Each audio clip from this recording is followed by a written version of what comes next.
Hey, gang. Welcome to day 12 of our 2-week journey through the life and teaching of Jesus Christ. Today, we are stepping into one of the most important chapters in the whole Bible, Matthew chapter 27. This is the account of Jesus' trial, his crucifixion, and his burial.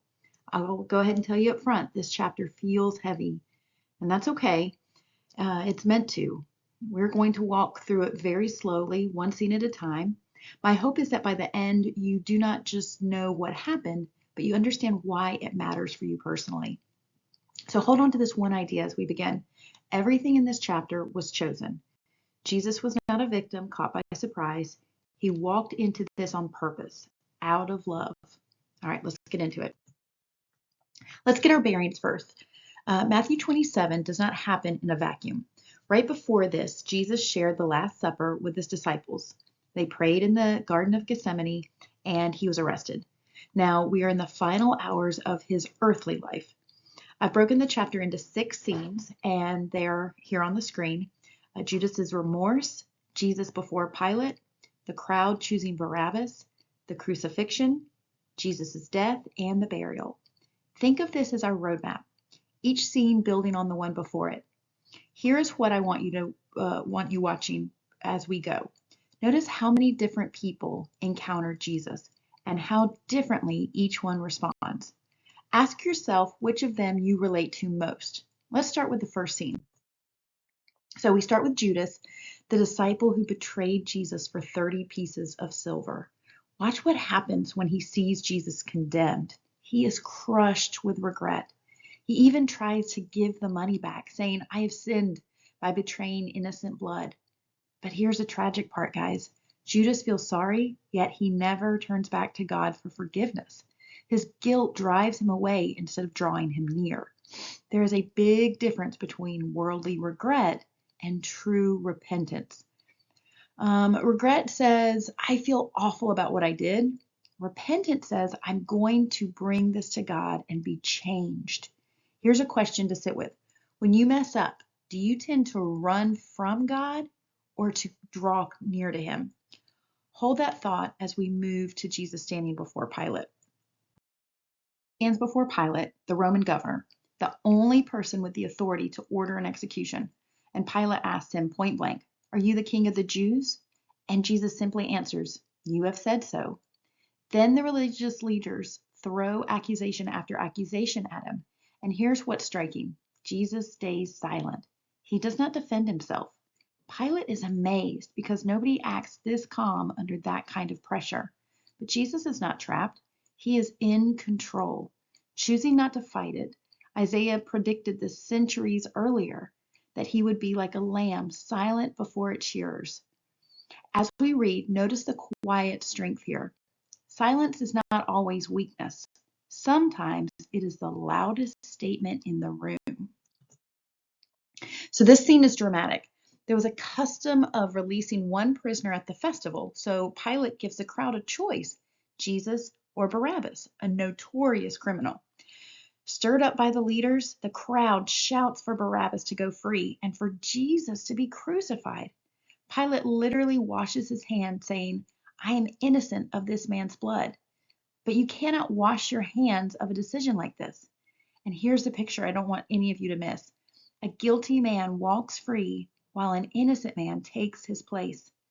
That is not just history, that is the gospel in miniature. In a very real sense, Barabbas is us. Jesus took the punishment that we all deserved. Let's carry that image with us as they lead Jesus away to be crucified. So before the crucifixion, the soldiers mock Jesus. They dress him in a scarlet robe and twist together a crown of thorns and press it into his head and put a reed in his hand like a fake scepter. Then they kneel down and sneer, Hail, King of the Jews! They spit on him and strike him. Here's the irony they could not see. Everything they did as a joke was actually true. He really is the king. The crown, the robe, the title, all of it real. Just not the way they imagined. They meant it as humiliation, but Jesus wore it as love. As we read this, let it sink in what he willingly endured and for whom. Then we come to the cross itself. Now the crucifixion. A man named Simon of Cyrene is pulled from the crowd and forced to carry the cross of Golgotha. The place of a skull is what that means. So Jesus is crucified between two criminals, and the soldiers gamble for his clothing. Above his head is a sign stating the charge. This is Jesus, the King of the Jews. The crowd taunts him. He saved others. He cannot save himself. But here's the truth they missed. He could have saved himself. He could have called it off in a second. He stayed because saving us mattered more to him than saving himself. That's the whole point. It was love that held him there, not those nails. Now let me reframe how you picture this moment as we move to his death. This is the heart of the chapter, so let's slow it down. From noon to 3 in the afternoon, darkness covers the whole land. Creation itself is reacting. Then Jesus cries out, my God, why have you forsaken me?" In that moment, he is carrying the weight of the world's sin, experienced a separation he never deserved so that we would never have to. But I don't know if you recognize this. This is another opportunity or another example of Jesus being 100% man, but also 100% God. You guys, my God, why have you forsaken me? I don't know if you have recognized that, but that's from Psalm 22. That's literally from the Old Testament. That's Jesus relaying messages from the Old Testament as a way of prophesying this exact moment here. Now, when he dies, enormous things happen. The temple curtain, the barrier between people and God, it tears in two from top to bottom. This is what we mean when we say the veil was torn. God is opening the way in. The earth shakes, and a hardened Roman centurion looks at Jesus and says, truly, this was the Son of God. The first person to truly get it after the cross is an outsider. So let's pause for a second because this is the moment everything has been building toward. Okay, after the intensity of the cross, this scene is quiet. A wealthy man named Joseph of Arimathea, a secret disciple, does something really brave. He goes to Pilate and openly asks for Jesus' body. He wraps Jesus in a clean linen cloth and lays him in his own brand new tomb cut from the rock. Then rolls a great stone across the entrance. Two women, both named Mary, sit and watch nearby. Now notice the courage here. Joseph steps forward publicly at the exact moment it is most dangerous to be associated with Jesus, right after the other disciples have scattered and hidden.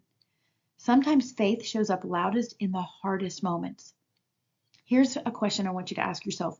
Would people know where you stand when it actually costs you something? All right, then the chapter ends with one last scene at the tomb. The chapter closes with an odd little detail. The religious leaders remembered that Jesus promised to rise on the third day, so they go to Pilate, afraid the disciples will steal the body and fake a resurrection. Pilate gives them a guard of soldiers, and they seal the stone and post watch. Here's the irony, and it's beautiful. Everything they do to prevent a resurrection actually sets the stage to prove one. A sealed tomb and armed guards mean that when Jesus rises, nobody can claim it was a trick. Their attempt to shut the story down becomes evidence for the greatest event in history. This chapter ends in silence and death. But don't miss this, it's not the end. Everything is set up for Sunday morning. So let's bring it on home. We've walked through betrayal, injustice, mockery, and death. And that's a lot to carry. So let's slow it down and actually talk about it. There are 3 questions on the screen, and I want to walk through them with you. So first, the cost.